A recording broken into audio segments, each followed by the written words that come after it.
तर मंडळी, उन्हाळा भरपूर वाढलाय आणि या उन्हाळ्यामध्ये वेगवेगळ्या तक्रारी जशा जाणवतात त्यामध्ये सगळ्यात मोठी तक्रार आहे ती म्हणजे डॅन्ड्रफ. आता हा कोंडा, हा डॅन्ड्रफ कसा घालवायचा यासाठी काही घरगुती उपाय तुम्हाला सांगणार आहे आणि काही अँटी डॅन्ड्रफ शॅम्पू सुद्धा बेस्ट असे सांगणार आहे जे डर्मॅटॉलॉजिकली टेस्टेड आहेत. तर ते कोणकोणते आहेत हेअर पॅक आणि कोणकोणते शॅम्पूज आहेत त्याचाच हा व्हिडिओ आहे. व्हिडिओ शेवटपर्यंत पहा. नंबर 1 तो म्हणजे दही आणि लिंबाचा पॅक. आता दही यामध्ये ज्या प्रकारचे बॅक्टेरिया आहेत, जे लॅक्टिक ऍसिड आहे ते शरीरासाठी तर चांगलं असतंच, पण तुमच्या केसासाठी, केसाच्या त्वचेसाठी खूप चांगलं असतं कारण ते नैसर्गिक क्लिन्झरचं काम करतं. तर लिंबू हे अँटी फंगल आहे जे बुरशी, तुम्हाला जर इचिंग खूप होत असेल तर त्याच्यावर परिणामकारक असतं. हे पॅक कसं बनवायचं तर अगदी सोपं आहे. 1 वाटी दही, त्याच्यामध्ये अगदी अर्धा चमचा तुम्ही लिंबाचा रस टाका, चांगलं मिसळा आणि टाळूवर 20 ते 30 मिनिटं ठेवा आणि नंतर सौम्य शॅम्पू किंवा अँटी डॅन्ड्रफ शॅम्पूनं ते स्वच्छ करून टाका. तुमचा डॅन्ड्रफ कमी होईल. दर आठवड्याला मात्र हे करायला विसरू नका. दुसरं म्हणजे मेथी दाणे आणि तुळशी. आता मेथीमध्ये ना निकोटिनिक ऍसिड असतं आणि तुळस ही जंतुनाशक मानली जाते. आता हा जो पॅक आहे तो खाज कमी करण्यासाठी खूप उत्तम मानला जातो. तुम्हाला जर कोंड्यामुळे कंड सुटत असेल तर त्यासाठी हा खूप उत्तम आहे. रात्रभर भिजवलेली मेथी तुम्हाला घ्यायची आणि तुळशीची पानं जी आहेत, म्हणजे एक साधारण 10 पानं घ्या, त्याची छान पेस्ट बनवा आणि हे मिश्रण एकत्र करून केसांना ते 30 मिनिटं लावून ठेवा आणि अगेन तुमच्या कुठल्याही अँटी डॅन्ड्रफ शॅम्पूनं त्याला स्वच्छ करा. बघा तुम्हाला परिणाम दिसेल. नंतर आहे कोरफड आणि टिटरी ऑइल. आता ॲलोवेरा आणि टिटरी ऑइल सुद्धा केसांसाठी चांगलं असतं. आता कोरफड आहे ना ती टाळूला थंडावा द्यायचं काम करतं आणि टिटरी ऑइल जे आहे ते कोंडा निर्माण करणारे जे बॅक्टेरिया आहेत त्यांना अगदी मुळापासून नष्ट करून टाकत असतं. आता हा पॅक तुम्हाला कसा बनवायचा आहे एकदम सोपं आहे. 2 ताज्या अगदी कोरफडीचा गर घ्यायचा, 2 ते 3 थेंब टिटरी ऑइल घ्या. जर तुम्हाला कोरफडीचं जेल असं मिळत नसेल तर ऑनलाईन तुम्ही मागवू शकता आणि तेही वापरू शकता.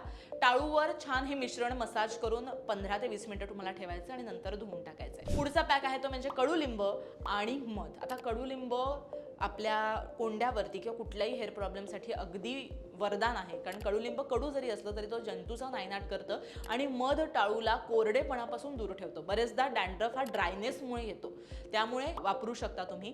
कडुलिंबाची पेस्ट घ्यायची आणि त्याच्यामध्ये साधारण 1 चमचा मध टाकायचं आहे. हा पॅक फक्त आणि फक्त तुमच्या मुळांना लावायचा आहे आणि 20 मिनिटांसाठी ठेवून त्यानंतर त्याला धुवून टाकायचं आहे. 5वा जो हेअर पॅक आहे तो म्हणजे आवळा आणि शिकेकाई. अगेन हे दोन्ही प्रकार आपण बघतो की खूप महत्त्वाचे मानले जातात.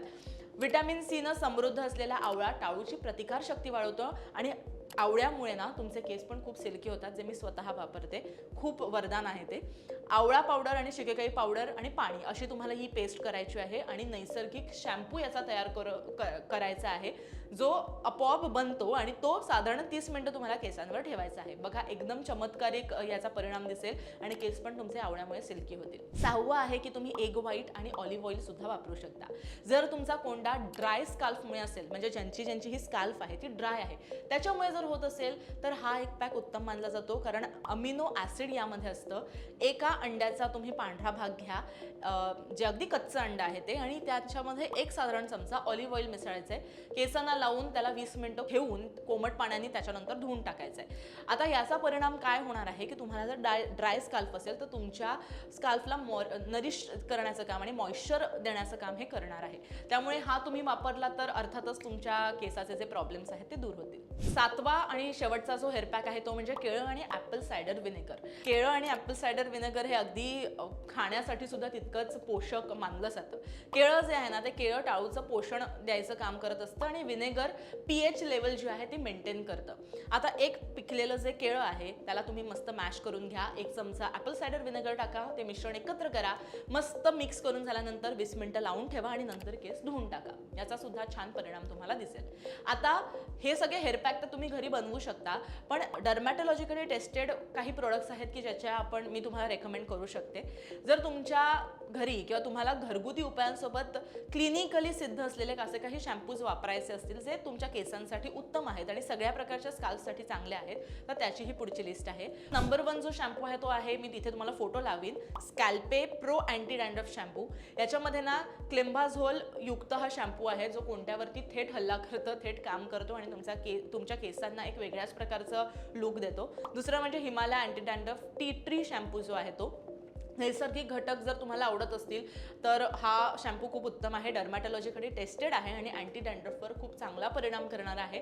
याच्या व्यतिरिक्त सुद्धा तुम्ही जे अगदी थेट तुमच्या डर्मॅटॉलॉजिस्टकडे जाऊन ते तुम्हाला रेकमेंड करतील तेही शॅम्पू वापरू शकता.